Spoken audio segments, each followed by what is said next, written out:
Statistinių duomenų filtravimas. Sveiki, daliname su jumis, kaip filtruoti ir rasti informacinės sistemos stasis.lt statistinius duomenis. Pradedame nuo duomenų filtravimo. Atsidarome pagrindinį viešą stasis.lt puslapį ir jo kairėje pusėje matome galimybę filtruoti duomenis. Filtruoti objektus galima pagal objekto paskirtį, pagal savivaldybę arba nuosavybės tipą.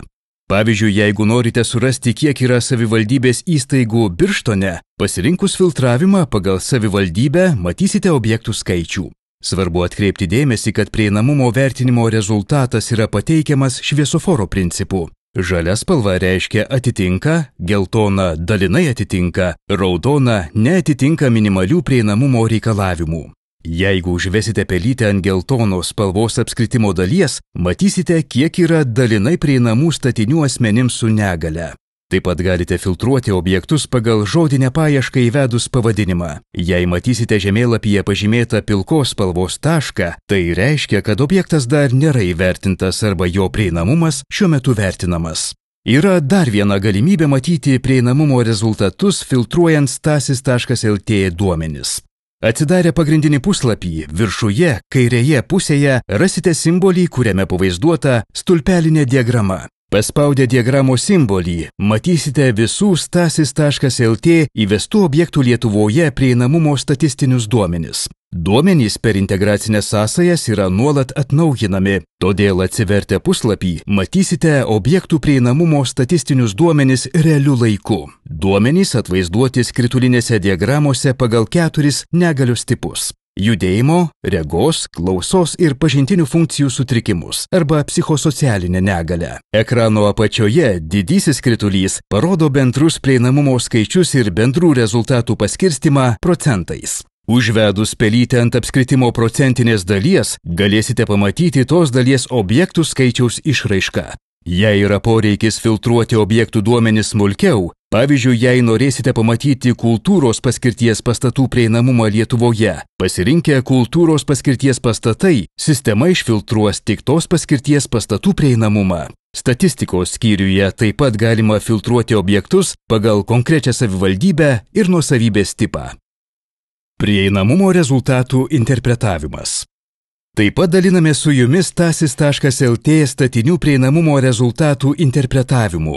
Norėdami grįžti į pagrindinį stasis.lt puslapį, galite paspausti simbolį namelis arba pasirinkti viršuje esančioje meniu juostoje įrašą žemėlapis. Norėdami surasti tam tikrą objektą, pavyzdžiui demo, galite jį lengvai surasti žemėlapyje. Tinkamai pasirinkus filtravimo eilutės įrankių juostoje, suvedus įrašus be klaidų, objektas bus išfiltruotas ir pasirodys sąraše. Paspaudus objekto įrašą sąraše arba spustelėjus objekto tašką žemėlapyje, kairėje žemėlapio pusėje, jums bus pateikta išsami informacija apie šio objekto prieinamumą. Matysite pateiktus duomenis apie bendrą statinio prieinamumą, taip pat prieinamumą pagal negalios tipus ir pagal kriterijų grupės. Prieinamumo rezultatas atvaizduojamas šviesoforo principu. Raudona spalva reiškia neatitinka, geltona dalinai, žalia atitinka minimalius prieinamumo reikalavimus. Taip pat matysite statinio bendrą prieinamumo įvertinimą procentais. Kalbant konkrečiai apie šį objektą, jo rezultatas raudona spalva neatitinka minimalių prieinamumo reikalavimų. Bendras projekto prieinamumas 1%. Neatitikimas arba raudona rezultato spalva gaunama tada, kai prieinamumo rezultatas yra nuo 0 iki 49. Jeigu prieinamumo rezultatas gaunamas nuo 50 iki 79%, tai objekto bendras prieinamumas bus pažymėtas geltona spalva ir reikš dalinį atitikimą, o prieinamumo rezultatas nuo 80 iki 100% reiškia bendro prieinamumo atitikimą minimaliems prieinamumo reikalavimams ir žymimas žalia spalva. Taip pat objekto prieinamumo aprašyme mes galime matyti rezultatus pagal negalios tipus. Šie skaičiai padeda analizuoti prieinamumo rezultatų duomenis pagal negalios tipus. Pasirinkime kitą objektą. Pavyzdžiui, gali būti rezultatas, geltona spalva reiškia objektas dalinai atitinka minimalius prieinamumo reikalavimus. Galite interpretuoti ir suprasti šiuos duomenis ne tik pagal spalvą, bet ir pagal procentinę išraišką. Slenkant žemyn matysite visus kriterijų grupės. Pavyzdžiui, pasirinkus kriterijų grupę atvykimas, Matome geltoną spalvą pagal negalios tipus. Atvykimo kriterijų grupė yra sudaryta iš 3 pogrupių – automobilių parkavimo, prieinamos judėjimo trasos ir viešojo susisiekimo stotelių. Galite sužinoti daugiau apie kiekvieną kriterijų atskirai. Pavyzdžiui, automobilių statymo kriterijai išsiskleidžia paspaudus rodyklę žemyn. Matysite visą sąrašą kriterijų ir jų atitikimą arba neatitikimą. Kaip tai suprasti? Pirmoje eilutėje matysite bendrą automobilių parkavimo prieinamumą pagal negalių tipus. Matyti, kad asmenims su judėjimo negale prieinamumo rezultatas yra 86%.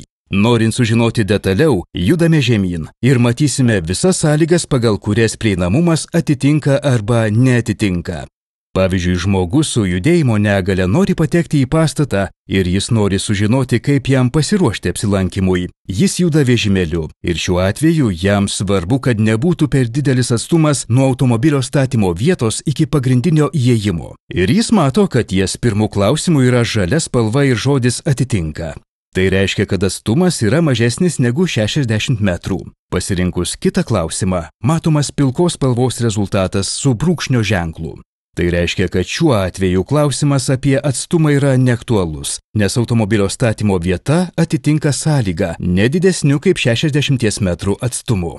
Pačiame klausime yra pateiktas atsakymas, kaip turi būti. Norite sužinoti daugiau? Paspaudę ženkliuką informaciją į, matysite aprašymą. Pavyzdžiui, prie klausimo, ar automobilių stovėjimo aikštelė yra įrengta taip, kad atitinka skaičių vietų skirtų asmenų su negale automobiliams, matysite ištrauką iš statybos techninio reglamento STR 2.03.01.2.2019 statinių prieinamumas, kiek vietų turi būti. Žaliai pažymėta rezultato spalva reiškia, kad šis kriterijus atitinka sąlygą. Tačiau, pavyzdžiui, perskaičius sužinome, kad asmenų su negale automobilių stovėjimo vietų kelio danga turėtų būti ryškiai aiškiai pažymėta. Prie stulpų arba prie sienų pritvirtinti asmenų su negale stovėjimo vietas nurodantys ženklai. Ir jei atsakymas yra neatitinka, reiškia jų nėra. Tokiu pat principu jūs galite peržiūrėti ir kitus kriterijus, pavyzdžiui, skleisti patekimo į pastatą aprašymą arba kitas kriterijų grupės. Jūs galite atsisiųsti vertinimo rezultatus PDF formatu. Šiuo atveju duomenys pateikiami tik procentinė išraiška, bet prie klausimų irgi matome atitinka ar neatitinka. Rekomenduojame prieinamumo duomenis vertinti informacinės sistemos puslapyje, nes jame matomi ir klausimai ir atsakymai. Nepamirškite, kad analizuojant rezultatus neužtenka pamatyti bendro prieinamumo procentus. Reikia vertinti visus atsakymus į klausimus. Taip pat svarbu suprasti, kaip apskaičiuojami vidurkiai, padedantis nustatyti bendrą statinio prieinamumo rezultatą. Kiekvienai kriterijų grupėje apskaičiuojami vidurkiai, kurie leidžia įvertinti, kaip gerai kiekviena kriterijų grupė atitinka nustatytus reikalavimus. Visų grupių vidurkiai sumuojami ir padalijami iš grupių skaičiaus. Taip gaunamas bendras rezultatas. Apskaičiuotos procentinės reikšmės yra pateikiamos stasis.lt sistemoje. Norėdami sužinoti plačiau, galite stasis.lt sistemoje pasirinkti metodinę informaciją, kur rasite daug išsamios informacijos apie statinių prieinamumo kriterijus.